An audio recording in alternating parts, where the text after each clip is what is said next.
My father always said money was the only measure of a man's worth. On the day I left home, he made sure to demonstrate exactly how little he thought I was worth. "Here's $100, he sneered, throwing the bills at my feet. "That's all a failure like you deserves." I was 22, fresh out of college with an engineering degree my parents hadn't bothered to attend the ceremony for. Standing in our expansive living room, my single suitcase packed with everything I owned, I watched the bills flutter to the marble floor like fallen leaves. The Harrison family fortune loomed around us. Crystal chandeliers, antique furniture, priceless art, all of it screaming old money and older pride. For generations, we'd been investment bankers, each son following his father into the prestigious halls of Harrison and Sons Investment Group. Until me. Engineering. My father had spat when I declared my major. Engineers are glorified mechanics. No son of mine will waste his life tinkering with machines. But I saw something they didn't. While they were counting their millions in traditional investments, I recognized that the future belonged to technology. The next great fortunes wouldn't be made in mahogany-paneled investment offices. They'd be built in garages and labs by people who understood how to merge innovation with opportunity. My mother stood by the grand staircase, martini in hand at barely noon. "James, darling, there's still time to fix this. Come back to the firm. Your father can smooth things over with the board." I looked at her, really looked at her, seeing the practiced smile that had never quite reached her eyes. Growing up, I'd watched her measure her worth by the size of her diamond rings, each one larger than the last, as if trying to fill some void that kept expanding. "No, Mother, I'm done trying to be what you want." My father's face turned that dangerous shade of red I'd grown up fearing. "Then get out. You're no longer a Harrison. The trust fund, the connections, the legacy, you're throwing it all away for some foolish dream." I bent down and picked up the $100. The bills were crisp, new. He'd probably had his assistant get them from the bank specifically for this moment of theatrical cruelty. "Keep the trust fund," I said, tucking the bills into my wallet. "I'll build something of my own." My father laughed, the sound echoing off the high ceilings. "You? Build something? You can barely dress yourself properly." He gestured at my simple button-down shirt and slacks, so different from his custom-tailored suit. "Without the Harrison name, you're nothing." Those words would echo in my mind for years to come, driving me through countless sleepless nights and impossible challenges. But in that moment, I just smiled. "Watch me." I walked out of that mansion with $100, a suitcase, and an engineering degree they thought was worthless. My childhood home's enormous iron gates closed behind me with a final, dramatic clang. Standing on the sidewalk, I realized I had no car. It was in my father's name. No place to live. The apartment near college had been paid for by the trust fund, and exactly $100 to my name. But I had something they didn't understand, a vision of the future and the skills to build it. I walked to the bus station, bought a $40 ticket to Silicon Valley, and used another $10 on a burger and fries. Sitting in that greasy diner, watching buses come and go, I opened my notebook and wrote 3 promises to myself. I would never use the Harrison name for gain. I would build something that would change the world. When I returned, it would be on my own terms. $50 left.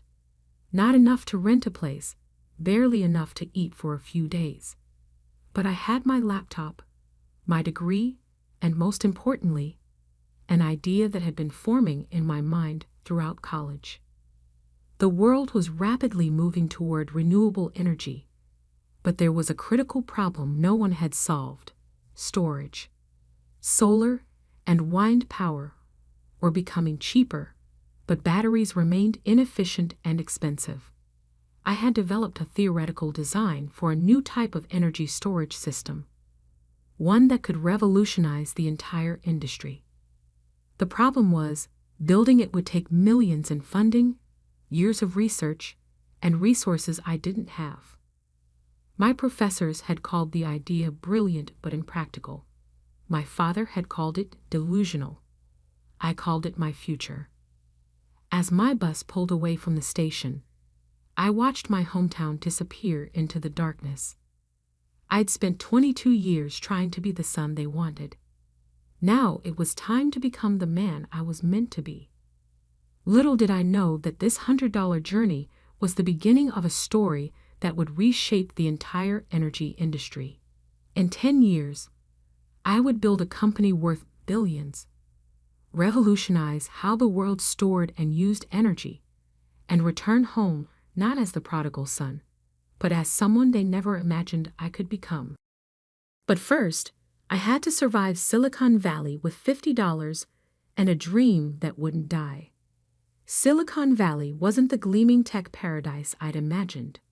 My first night, I slept on a bench in a park in Palo Alto, using my laptop bag as a pillow and my jacket as a blanket. By morning, my $50 had become $30 after buying a cup of coffee and a bagel at a local cafe. But that cafe changed everything. "You're going to get robbed sleeping out there," the barista said, watching me try to stretch my coffee for hours while using their Wi-Fi. Her name was Maya, and instead of kicking me out, she offered me a deal: help fix their constantly breaking espresso machine, and I could sleep in the storage room after hours. I fixed their machine in 20 minutes. The owner was so impressed, he offered me a part-time job doing maintenance work. Just like that, I had income and a place to sleep, even if that place was a room full of coffee beans and paper cups. During days, I worked at the cafe.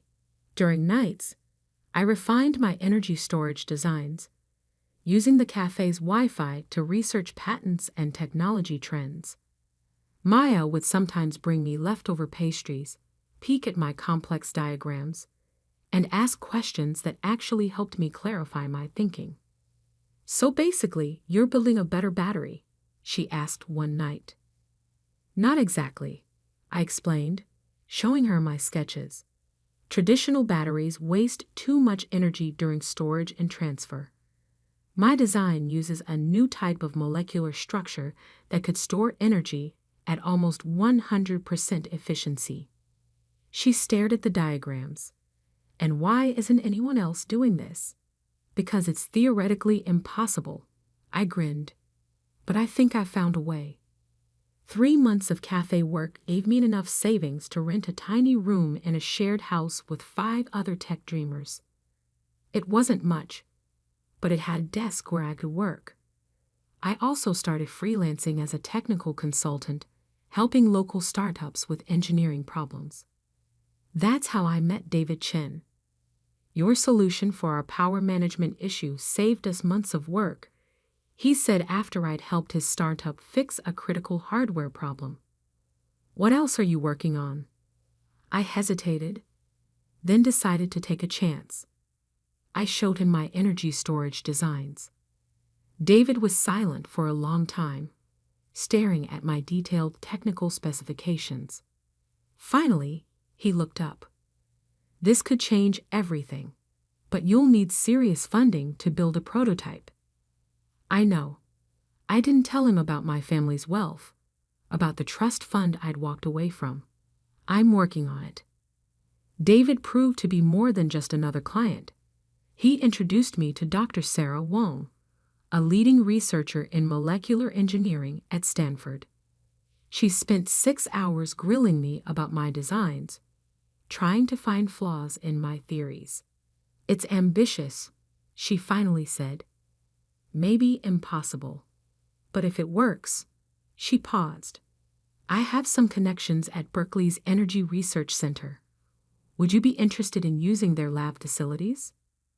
Would I be interested in accessing one of the world's top research facilities? Yes, I managed to say calmly. I would. For the next year, I worked 4 jobs: cafe maintenance in the mornings, freelance consulting during the day, research at Berkeley's labs in the evenings, and refining my designs late into the night. I lived on energy drinks and determination. Then came the breakthrough. It happened at 3 a.m. in the Berkeley lab. I'd been testing different molecular configurations for weeks, trying to find the perfect structure for energy storage. When the test results came back, I checked them 3 times because I couldn't believe what I was seeing. It worked. The prototype stored energy at 98.7% efficiency, nearly perfect energy transfer, something that was supposed to be impossible. Dr. Wang verified my results herself. "This isn't just a breakthrough," she said, staring at the data. "This is revolutionary." Within a week, I had meetings with 3 major venture capital firms.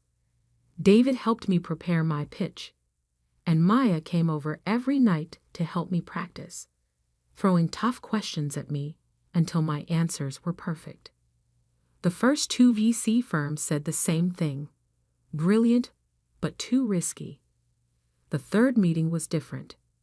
"Your technology could revolutionize renewable energy storage," said Alexandra Martinez, the lead partner at Quantum Ventures.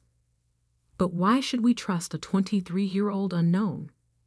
I met her eyes. "Because I've spent the last year proving impossible things are possible. Give me a chance to prove one more." They invested $5 million for a 25% stake in my company, which I named Nova Energy Systems. The name was a private joke, a new star rising from nothing. I moved the research to our own facility, hired a small team of brilliant engineers, and worked harder than ever.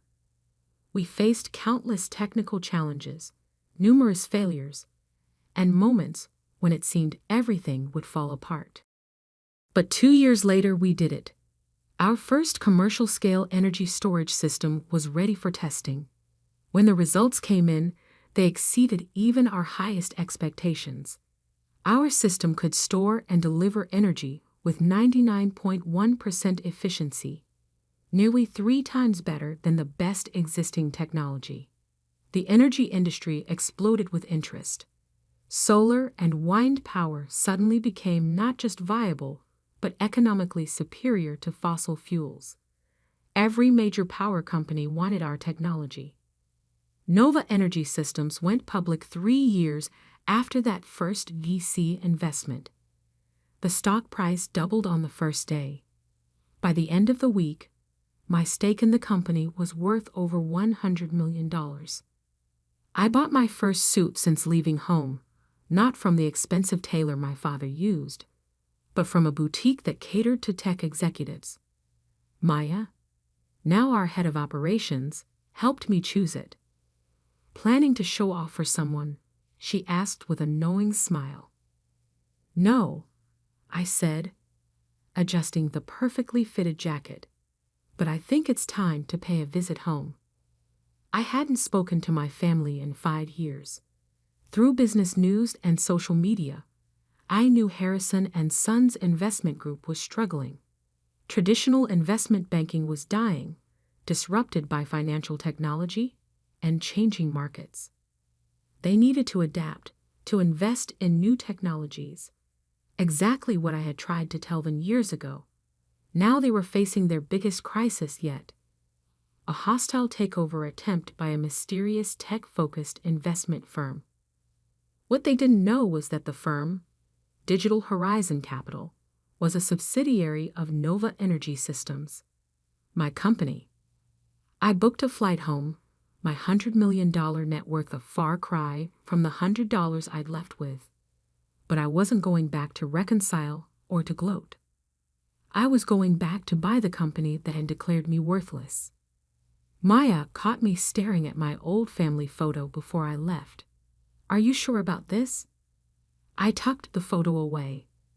They taught me that money was the only measure of worth.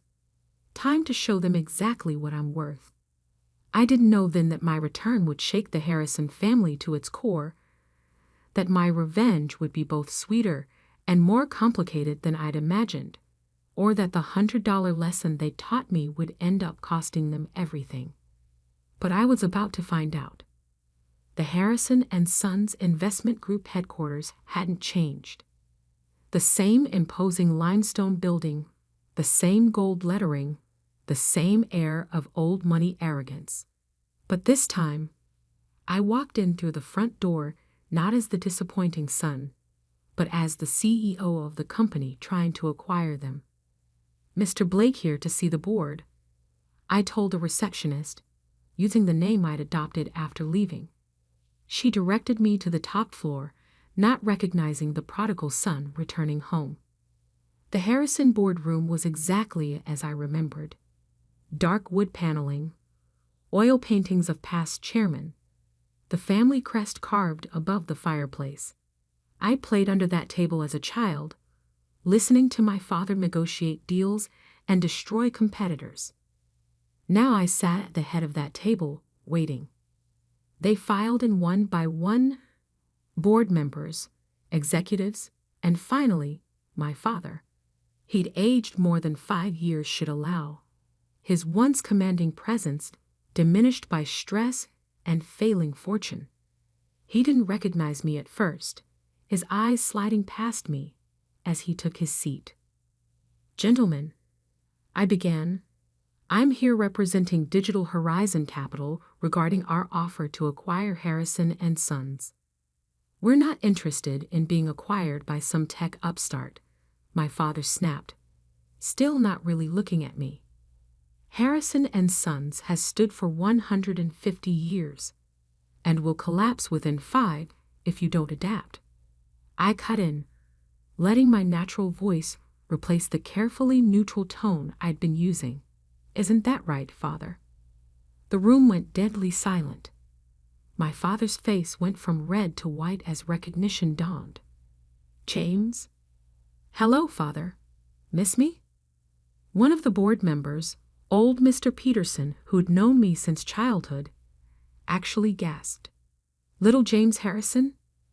Actually, it's James Blake now, I corrected him. And I'm here to discuss the future of this company. My father's shock turned to anger. This is some kind of trick. You're working for Digital Horizon? I smiled. No, Father. I own Digital Horizon. It's a subsidiary of Nova Energy Systems. I enjoyed watching their faces as the connection hit them. Yes, that Nova Energy Systems. The company revolutionizing energy storage technology worldwide. Impossible, my father whispered. You left with nothing. No, I said softly. I left with $100. Your last lesson about the value of money. Would you like to know what that lesson bought? I nodded to my assistant, who began distributing folders to each board member. Nova Energy Systems is now worth $4.2 billion. Digital Horizon Capital, which you somehow failed to investigate properly, is our investment arm. Over the past year, we've been quietly buying Harrison and Sons stock through various shells and subsidiaries. I opened my home folder. As of this morning, we own 45% of your shares. We also own the majority of your corporate debt, which, thanks to your recent difficulties, is substantial. The blood drained from my father's face as he realized the full scope of what I'd accomplished. The son he'd thrown away had returned to take everything. The offer is simple, I continued. Harrison and Sons will be absorbed into Digital Horizon. The family name will be retired. The board will be dissolved. I paused, looking directly at my father. And you will step down, effective immediately. "You can't do this," he sputtered. "The family legacy. The family legacy is dying." I cut in sharply. "Your investment strategies are outdated, your technology is ancient, and your arrogance has blinded you to the changing world. I tried to tell you this 5 years ago, but you were too proud to listen." Mr. Peterson cleared his throat. "James, surely we can discuss this. You're still a Harrison." "No," I said firmly. "You all made it very clear that I stopped being a Harrison the day I chose to build something new instead of clinging to something old. I'm not here for reconciliation. I'm here for business." I stood up, straightening my custom-made suit that cost more than that first $100 1,000 times over. "You have 24 hours to accept the offer. If you refuse, Digital Horizon will call in all outstanding loans immediately. Harrison and Sons will not survive the week." My father found his voice again. "You would destroy your own family's company? Everything we built?" "No, Father. You destroyed it with your stubborn refusal to change. I'm offering you a chance to save what's left. The jobs, the clients, the legacy you claim to care about so much. Whether that legacy bears the Harrison name is no longer your choice." I walked to the door, then turned back one last time. "Oh, and Father? Remember when you said money was the only measure of a man's worth?" I smiled coldly. "By your own measure, what am I worth now?" The next 24 hours passed in a blur of legal meetings and press inquiries. News of Nova Energy Systems' takeover bid had leaked, sending Harrison and Sons stock into chaos. My father tried to fight, of course, calling in old favors and trying to rally support. But I had anticipated everything. Every escape route was blocked. Every potential white knight was already aligned with us. Every financial lifeline was closed. The empire he'd spent his life protecting was now in my hands. They signed the papers the next day, in the same room where he'd once thrown $100 at my feet. As the lawyers finalized the details, my father approached me. He looked old, beaten, but there was something else in his eyes. Something that might have been respect, or perhaps just resignation. "You planned this," he said quietly. "All of it." "No, Father. You planned it the moment you decided my dreams weren't worth respecting. I just built something better than you could imagine." He nodded slowly. "And now? Will you destroy everything out of revenge?" I looked at him for a long moment. "No, I'm going to rebuild it into something that actually matters. Harrison and Sons will become part of a company that's helping to solve the world's energy crisis, not just moving money from one account to another. The fact that it's no longer yours is just poetic justice." As I turned to leave, he called out one last time, "James, that $100. I smiled. "Best investment I ever made, Father. It taught me exactly what I didn't want to become." The transition took 6 months. I restructured the company completely, modernizing its operations and redirecting its resources towards sustainable energy investments. Most of the employees kept their jobs. After all, this wasn't about punishing them for my father's sins. My father retired to our old family estate, his pride more wounded than his wallet. I'd ensured he kept enough money to live comfortably. My mother tried to reach out several times, always with hints about reconciliation, but I kept my distance. Some bridges, once burned, should stay ashes. A year later, I stood in my office at Nova Energy Systems headquarters, looking out over Silicon Valley. Maya brought in a small package that had arrived from my father. Inside was $100, the same bills he'd thrown at me 5 years ago. I'd left them on his desk after the takeover signing. With them was a note, You were worth more than I knew. I took the bills to the cafe where my journey had started. The same barista who'd once given me shelter was now a senior executive in my company, but the cafe still made the best coffee in Palo Alto. I left the $100 as a tip. Some might call it petty, using my success to take over my father's company. But I didn't do it for revenge. I did it because sometimes the only way to fix a broken legacy is to tear it down and build something better in its place. They say money can't buy happiness. But $100 taught me something more valuable. The true worth of a person isn't in their bank account or their family name. It's in what they choose to build with what they have. I built an empire, and I did it not because of the Harrison name, but in spite of it. The $100 I left with bought me something priceless: the freedom to become who I was meant to be. The millions I returned with, they just proved I was right all along. And that's worth more than any family fortune.